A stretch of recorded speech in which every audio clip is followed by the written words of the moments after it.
আমি যে বিধায়ক হতে পারবো এটাই ভাবিনি যে মন্ত্রী মোদিজি এই জায়গায় নিয়ে গেছে। আমি খুব খুশি। বিধায়ক ছিলাম তখন একটা বিধানসভা ছিল, এখন তো পুরো পশ্চিমবঙ্গের ভাবনা ছিল। দায়িত্ব বেড়ে গেল, মানুষের জন্য কাজ করতে চাই। এক অনন্য অনুভূতি, অবিশ্বাস্য। আমাদের স্বপ্ন পুরো হয়েছে। ডক্টর শ্যামাপ্রসাদ মুখার্জিকে আমরা শ্রদ্ধাঞ্জলি দিতে পেরেছি। মানুষের কাছে যেন আমরা পৌঁছে যেতে পারি এবং তাদের আকাঙ্ক্ষিত পরিষেবা যেন আমরা তাদেরকে দিতে পারি। এবং মোদিজি এই জায়গায় নিয়ে গেছে। আমি খুব খুশি। আমি যে বিধায়ক হতে পারবো এটাই ভাবিনি যে মন্ত্রী। আমার যে বিধায়ক ছিলাম তখন একটা বিধানসভা ছিল, কিন্তু আসলাম নিয়ে ভাবনা চিন্তা করলো, এখন তো পুরো পশ্চিমবঙ্গের ভাবনা ছিল।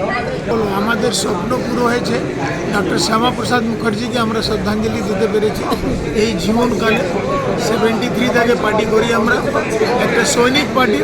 সৈনিক হিসাবে যা আদেশ হবে তাই আমরা করব। এক অনন্য অনুভূতি, অবিশ্বাস্য। এখন দায়িত্ব অনেক বেশি। এবারে দেখা যাক, ঈশ্বরের কাছে প্রার্থনা করি শক্তি দিক আমাদের।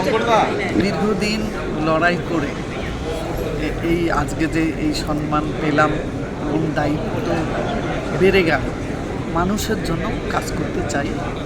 সেই দায়িত্ব দিয়েছেন আমাদের মাননীয় মুখ্যমন্ত্রী এবং রাজ্যের প্রিয় সভাপতি।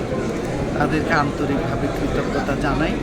তারা যে দায়িত্ব দেবেন নিষ্ঠা সহকারে সেই দায়িত্ব পালন করবেন। সবাইকে অনেক অনেক শুভেচ্ছা। ভারতীয় জনতা পার্টির বিধানসভার মণ্ডলী, মন্ত্রিসভার মণ্ডলী, যারা আজকে আমরা পশ্চিমবঙ্গের প্রত্যেক মানুষের আশীর্বাদে আমরা এখানে নির্বাচিত হয়ে এসেছি, তাদের পরিষেবা দেবার জন্য যে আমরা অঙ্গীকারবদ্ধ হয়েছি। আগামী দিনের পথ আমাদের ঈশ্বরের আশীর্বাদে মানুষের কাছে যেন আমরা পৌঁছে যেতে পারি এবং তাদের আকাঙ্ক্ষিত পরিষেবা যেন আমরা তাদেরকে দিতে পারি। সকলকে আমার অনেক অনেক শুভেচ্ছা। ভারতীয় জনতা পার্টি জিন্দাবাদ, ভারত মাতার জয়।